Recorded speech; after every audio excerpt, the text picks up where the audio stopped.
Alrighty, hey there, guys and girls. Welcome aboard. Look, thank you for taking the time out to watch this video. If you're joining us live on Facebook, feel free to interact with everybody. Or if you've jumped on with our Zoom call, again, thank you. We really appreciate you taking the time out of your evening, your morning, wherever in the world you happen to be watching this. If you're watching a recording, thanks for coming along. For those of you who don't know who I am, my name is Jason. I'm the director at ProFit International Health and Fitness. I've been doing this for 16 years next month. Actually, it's been a long time. So when it comes to training plans, we've pretty much seen some doozies out there. But of course, we want to make this an interactive,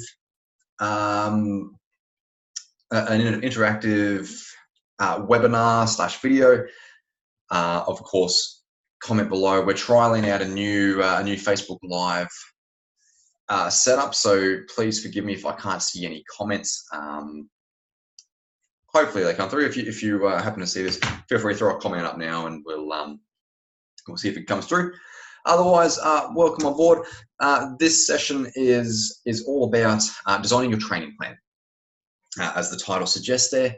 So, look, for general purposes, there's so many goals out there that we look at, and everybody's going to have a different goal, different lifestyle, different responsibilities, different restrictions. So again, I just want to reiterate that this is just a general guide. We're going to do our best to cover a lot of things, about a few things that you should add into your program, and how to make it more effective for you. Cool. Well, let's jump straight on board. I don't want to take up too much of your night. I'm going to do my best to get this done in. Well, I'm going to aim for 10 minutes, but I don't think we're going to get there. So let's see how we go. First of all, your training plan needs to be goal specific. So, look, if you haven't set your goals, flick back through some of our previous videos. There's tons of goal setting videos specifically for you in our YouTube channel. Jump on board. Obviously, hit subscribe as well. You'll be able to get all the free videos, all the free coaching calls as well. So goal specific. So your training plan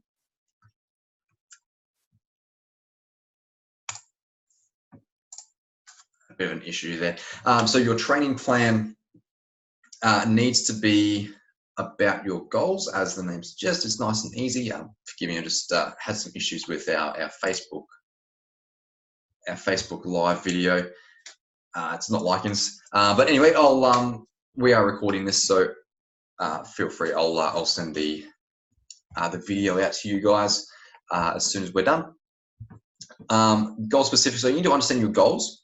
For argument's sake, let's say you want to lose weight. 80% of the population, they either want to lose weight, turn up, or get big, get lean.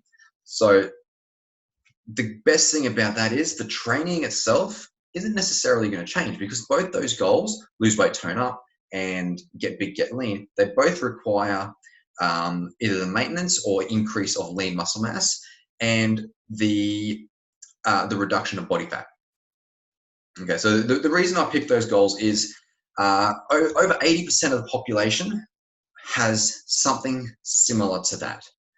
I know there's other goals in here. I've got down a sporting performance goal as an example. A basketballer might want to work on their vertical leap. Just throwing ideas out there for you. But again, we're going to take that general approach. Now, do you want to lose weight, or do you want to lose body fat is another aspect we want to look at, and of course, do you want to gain muscle? So you need to understand how you're going to get there. If you're a little unsure, and I'm not going to get into the details about that in this video, but if you're a little unsure, feel free. Again, YouTube has a lot of stuff on our channel, just the ProFit International Health and Fitness channel.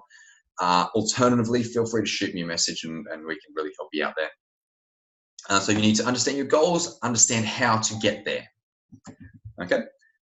Next one through. So let's start to look at a few things that you can incorporate. That the first one's cardio. Everybody knows a little bit about cardio. Now, I'm going to play devil's advocate here and say, to lose weight, you don't need cardio.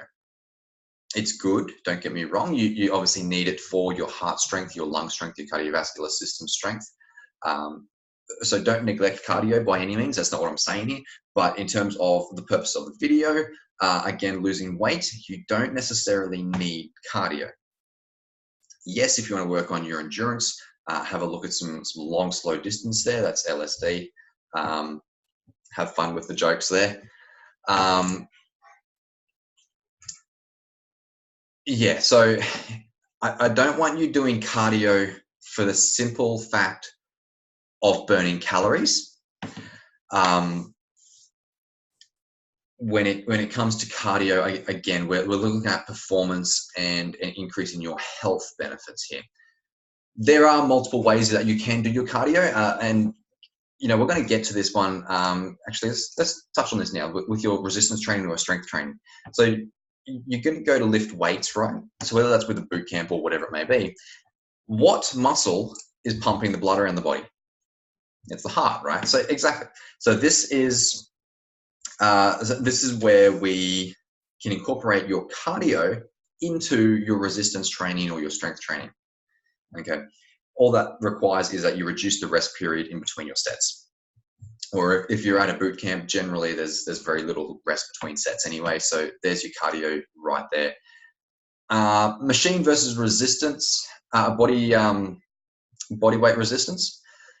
Look, again, it doesn't really matter where you elevate your heart rate, so long as you're enjoying it. That's the big thing. If you're enjoying it, if you're not enjoying it, rather, it becomes a chore. You're just not going to follow through on that one. Now, this is where it starts to get a little bit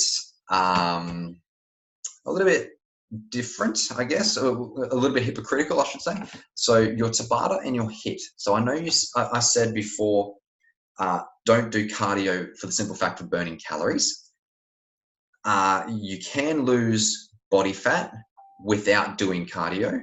I'm just going to turn the noise off for this one. I mean, a lot of got a lot of beeps coming through from Facebook. So there are ways to prioritize body fat as an energy source, and that is through your Tabata training. Professor Tabata, a Japanese fella, he created this, what's called in nowadays Tabata. So it's 20 seconds worth of work to 10 seconds rest. Traditionally, it's 8 sets of the one exercise. So let's take burpees, for example. So you do 20 seconds worth of burpees, 10 seconds break, 20 second burpees, 10 seconds break, and so on and so on. You'll do 8 sets of that. You'll have a bigger break, generally about 45 seconds or so, and then you'll jump on to the next exercise. So squats, 20 seconds on, 10 seconds off. So it's 8 sets of 8 different exercises. Should take you about that 36-minute mark, 35 to 40 minutes. That's your traditional style anyway, but any sort of variation of that works just as well. That's been proven to be the second most effective way at burning body fat and dropping some kilos there in terms of cardio anyway. The most effective way, I'll be quite honest, 99% of the population cannot get there. It's simply pushing the body to the extreme. It's 60 seconds worth of okay, let's use the image, 20 seconds worth of cycling, for example, 60 seconds at 100% of your maximum heart rate. And quite frankly, it's, for those of you out there that have actually hit their max heart rate, it's ridiculous to try and keep it there. That's why Tabata has been a little bit more effective. But moving on, we're going to look at resistance training and your strength training. As we touched on before, whether it's body weight or machines, it doesn't really matter. The idea with this one is to stimulate muscle growth and obviously build up your strength, reduce the risk of any osteoporosis or osteoarthritis in the future, any sort of falls that you may have when we get on a little bit.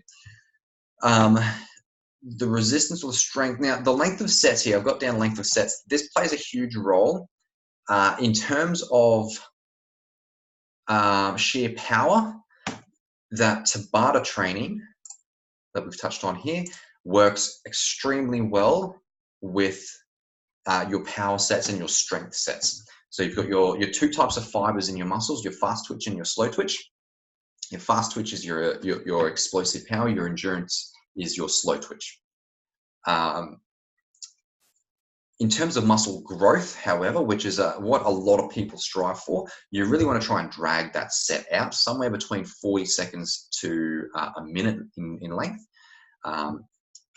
Generally, this is where the approach of 12 reps per set, 3 sets of 12, you'll hear it. For those of you in the gym environment, you'll hear 3 sets of 12, 3 sets of 10, whatever it may be. Back in the day, before there were bros in the gym, it was a custom. There were a lot of people that would control the weights, which is exactly what you want to do. Everybody out there would be controlling the movements and focusing on the squeeze and the contraction, the squeeze and the release of the muscle. So the concentric and the eccentric phase, which we've got down here. That whole set would drag out about that 45-second mark, right? So a 1 second contraction, 3 second release or eccentric. Add that up, 45-second sets, bam, there's your muscle growth right there. Okay, you're also stimulating both fibers in that one. That's resistance. Again, I'm going to try and fly through this. So if you do have any questions through this, please feel free to reach out. If you're watching this live, throw any messages up that you may have or any questions that you have regarding anything at all. Again, if you're watching a recording, I'm here. Feel free to add me on Facebook. My name is Jason Gent up here. Something we don't really touch on a whole lot, which we should, in my opinion, is just as important as your cardio and your resistance training, is flexibility and mobility. So basically, this allows us to move. There's no point training a muscle. What happens when you train a muscle? It gets tighter, right? We've all had tight muscles. Your flexibility focuses around the suppleness of the muscle, so the stretch. The mobility focuses around joint movement. Both of these, if you have got great flexibility, great mobility, you will create a larger range of motion, okay, through the targeted muscle here, which will increase your performance, okay, and give you a much nicer, much more effective result. Following me so far? So obviously the best results are going to come from the long range of motion through the targeted muscle. When I say targeted muscle, let's look at a push-up, for example, let's see how we go with this smaller picture. A push-up, you stretch down and you press away, right? There's no point coming down and pressing up, as a lot of people will do. I know that looks a bit weird looking at me this way, but you'll see a lot of it. People will push away. That's bringing a lot more shoulder involved, where the idea with any push-up is pec, right? So know your targeted muscles. That's the big point that I'm trying to make here, and look at the range of motion through the joints and the supporting muscles around that one. Obviously, posture is a huge one as well. We see a lot of people in today's day and age. What are we, 2020? We spend so much time at our desks that we just naturally curl over. So we're shortening everything through the pec and the neck. We're just naturally rounded.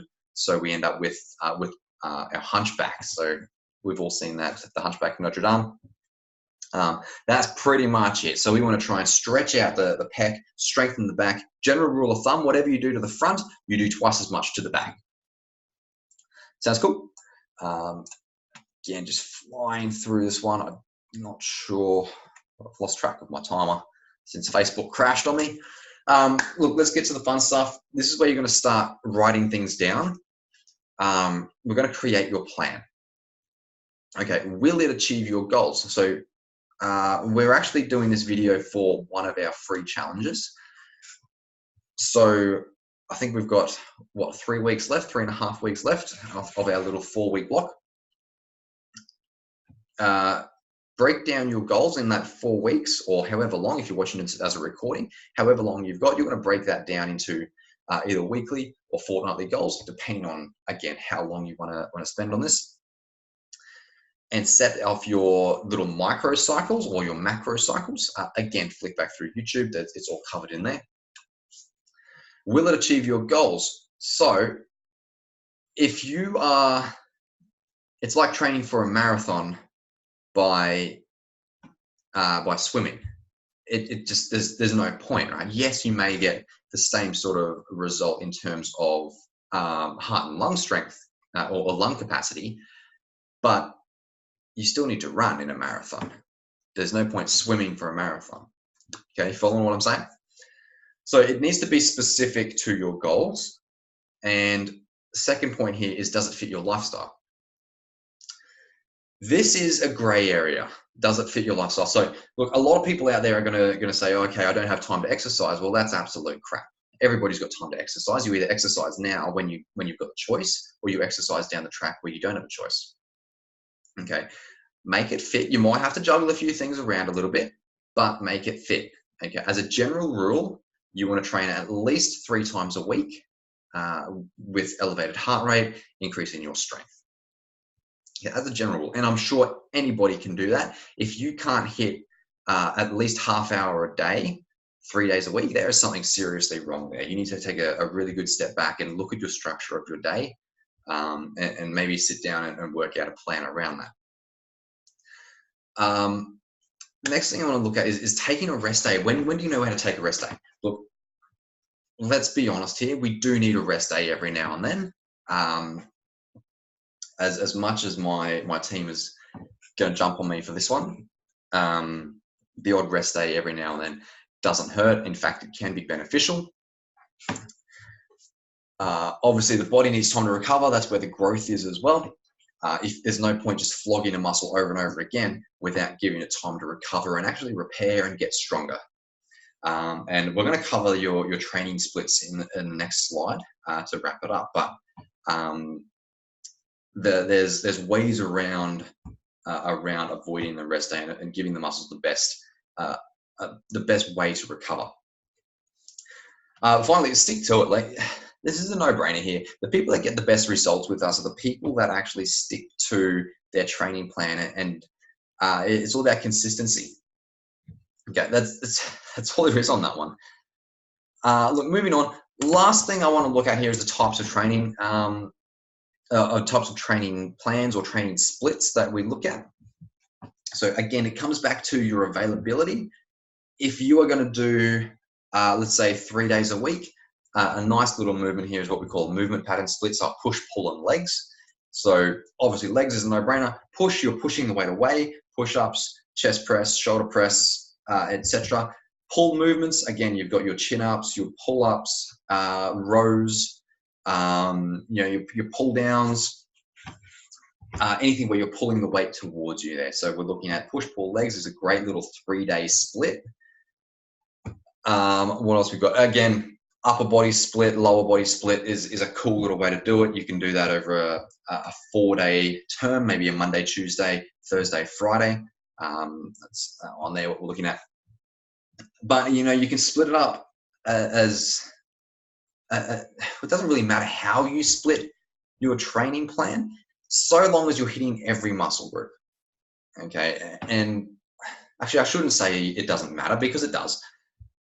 We need to look at longevity of the muscles as well, which is something I should have spoke about earlier on. Longevity of muscles, longevity of joints, number one. Is it safe? And then from there, you can create that plan around it. Personally, I'll train 6 or 7 days a week, depending on my availability. I do at least 6 days a week at the gym. With that, again, if a full leg day is too much for you, split your leg day. Look, there's tons of different approaches that you take. Look at the best approach, the best advice I can give you. Have a look at your structure, and we've got a free structure spreadsheet available for anybody that wants it. Feel free to reach out, and I'll send that through you. It's basically outlining your day, what you need to do at what time. Throw in everything, wake up, brush your teeth, go to the bathroom, flick the kettle on, pack lunches for the kids, school runs, start work, it's this time, get specific with it, understand where you've got your gaps, where you can slot in your training. From there, that's when we start to look at, let's say you've got 4 days, 4 by 1.5, before, spit it out, 4 by 30-minute blocks. throughout the week, that's where you slot your training in. It doesn't have to be at the gym, doesn't have to be anything major, but make it specific and make it towards your goals. And yeah, that's pretty much the bones of it. I hope you've got something out of this one. If you do have any questions, again, reach out. That's what I'm here for. But yeah, guys, again, it's difficult to put a training plan together with so many different goals in mind. So this is a generalized approach. Be specific with it. You don't need cardio. Anything you're doing to lose weight needs to be strength related as well. Look, I'm just starting to ramble here. Look, I could talk about this all night. So I'm just going to quit while I'm ahead. But guys, yeah, have an amazing night. Thank you again for tuning in. Feel free to reach out and jump onto our VIP Facebook group as well. There's loads of cool stuff in there. If you do need a hand with your training plan, that's what I'm here for. Again, reach out. We'll sit down with you. We'll do some coaching calls or a little something like that.